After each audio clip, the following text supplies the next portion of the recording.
Right, let's go. Yeah, we're good to go, mate. Off you go. I'm going to be honest, I was actually really nervous about this, but yeah, well, Mercer told me he's a big fan of Feel Your Boots, and you scroll through it most evenings, so... right, let's go. Alfie runs a website. Right, you've told me about right, and it's kind of the go-to place in the military community to chat about stuff, find out what's really going on, right? And it makes memes.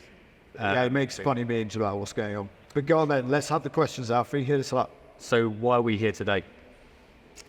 You know, we're here because it's really important to me personally that we make the UK the best country in the world for veterans, right?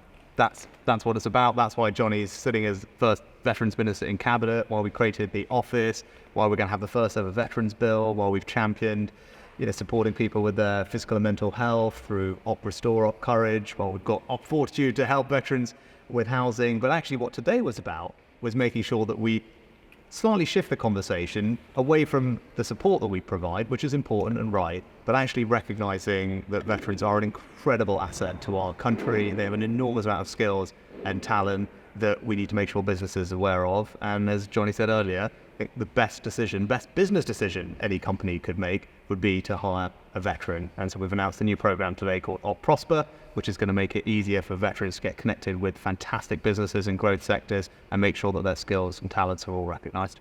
Yeah, that's precisely it, right? So we've talked a lot before about employment, how, getting people into proper jobs when they leave, not just any old job, but a job that really makes them fulfilled and uses all the skills they have in the military.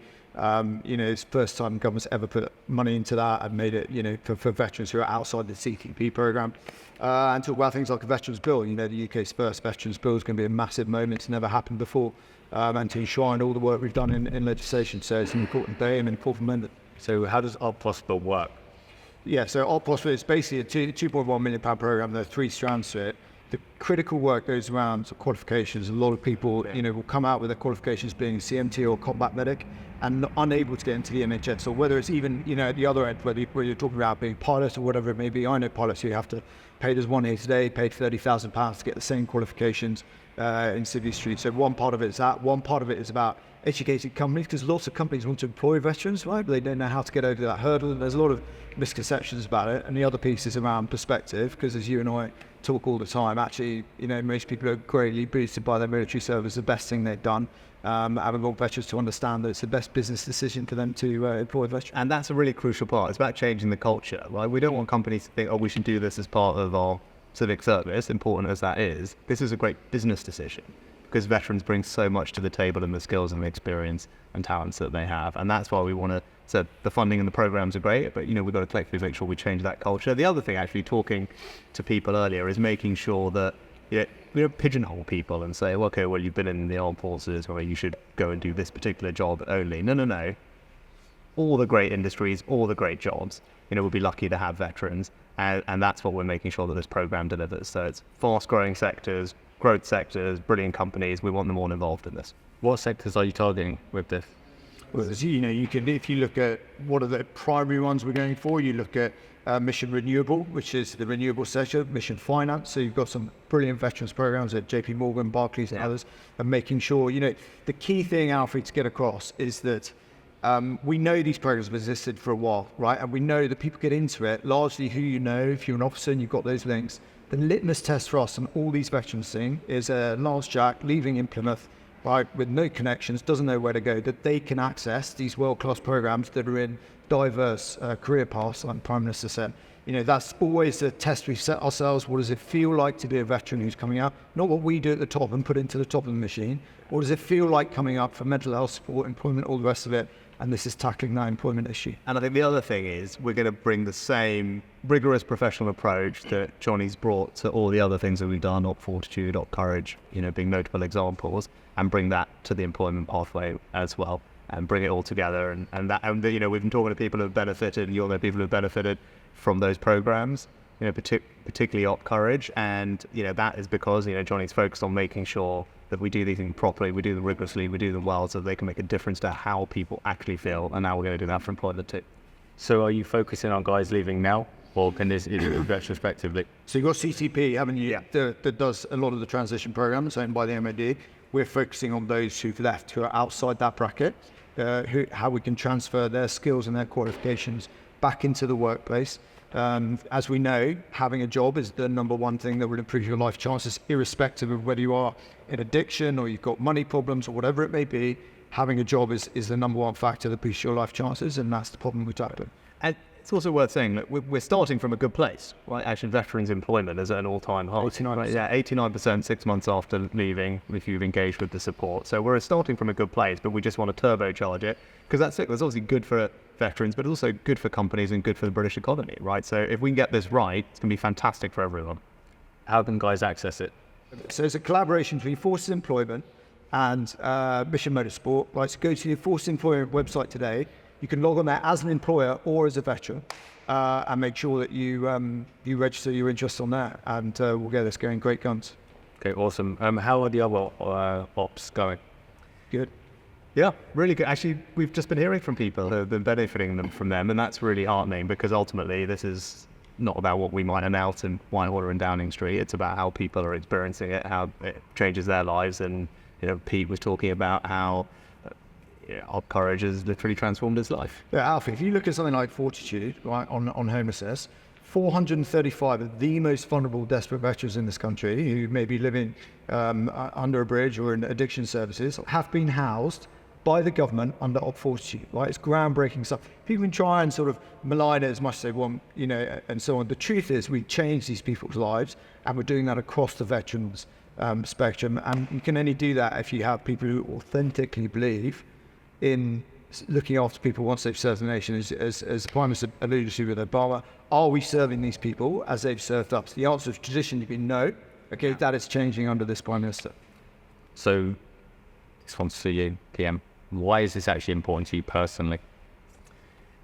I spent some time in the US when I was younger, and actually that experience made me think about our relationship with our veteran community. And in the back of my head, I've always thought, okay, we need to change that and do that slightly differently. And I'm, in these jobs, I've got an opportunity to do that. I also, as an MP, represent Catterick Garrison and RAF Leaving, have done for years. So that experience means that week in, week out, I've seen firsthand, not just the challenges that our veterans face, but also the incredible contribution they make to our community and our society.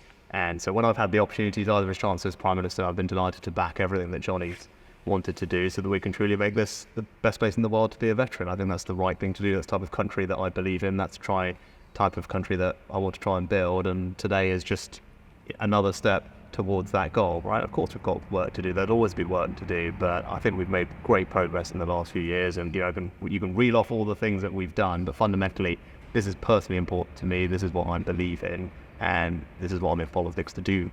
Actually, things like this, and actually, I'm delighted with Johnny. We've just made a really good set of things that we've made a difference. I'm really proud of it. Going back to the best place to be a veteran, how can you measure that? Yeah, look, we talked about that in there, right? That's an aspiration that we're absolutely going for. And it's achievable because you had all these systems in place during the years when we were off libel funding a lot of charities and so on. All it took was a kind of bringing together of that, a bit of command and control of the sector, and turning it around. What the Prime Minister said there is really important. Not talking about how much you're putting in the top of the machine. We're giving £20 million to veterans. What does it feel like being a veteran, coming into the veteran services, telling your story repeated times because you can't get mental health support, or being disadvantaged because you're moving local authorities? So it's about changing, the sort of emotional case of helping veterans. People have always got in this country, and you look at Remembrance, they get it, right? It's about going the next step to the intellectual changing of policy that you need these people at the top of government to do to make your life better as a veteran that has fundamentally changed, and that's why the veterans process has changed. And we will keep going until veterans feel like, genuinely, authentically feel like, this is the best country in the world to be a veteran. A really practical example, it was the Armed Forces Covenant is there, and we've strengthened it in law to make sure that there isn't disadvantage because of your service. And a good example of this practical thing that Johnny talks about is housing, right? And it's we can have the emotional support that we want for veterans, but we needed to change something because you were at a disadvantage. Because if you moved around in your career because you were in the forces, either in the UK or abroad, you suddenly then would show up after you left and try and apply for social housing somewhere and be like, hang on, you haven't got a local connection to this area, you've only been here 5 minutes, and that's not right. So we have fixed that, right? Making sure that veterans are prioritised, that is dealt with. And that is an example, as Johnny said, is going from the kind of high-level principle, of course we want to support veterans, to working through to some practical things that will make a difference to how people's day-to-day lives are. And, we're doing lots of things like that, but that's what it's about. I posted on Fill Your Boots for a couple of minutes that I was doing this interview. And the first 3 questions I'm going to ask, so these are questions from the veteran community. First one on what shoe you're wearing. For both of us. I think specifically you. For me, I haven't got my Sambas on today, but I do have a weakness for trainers, so I do have lots of trainers, but I've got my slightly smarter brogues on. Thanks, Is that all right? Thanks for dressing up. I dressed up just for you. Thank you very much. I bought that, by the way. So these scalpers, right? Put them in the wash, and you put them in the washing machine, you get a second life. That's why they look all tatty. What's your favourite Queen song? We Will Rock You. And how much cash you have in your wallet right now? None. I don't have it on me. I don't. Oh, that was all that they could produce in 5 minutes. So Sides. It's an audience that Alfie engages with. Yeah. But there we go. Mate, thanks. It's really good to see you. Thanks for doing it. So, Eddie, you were in Paris, is that right? Yeah, I was. Yeah. Done the Chinese yet? So it was up at Catterick where they do all the P company training. So I went along, did that Trasium, well, not all of it, but that was quite good fun. Yeah. Yeah. So you're in good shape then.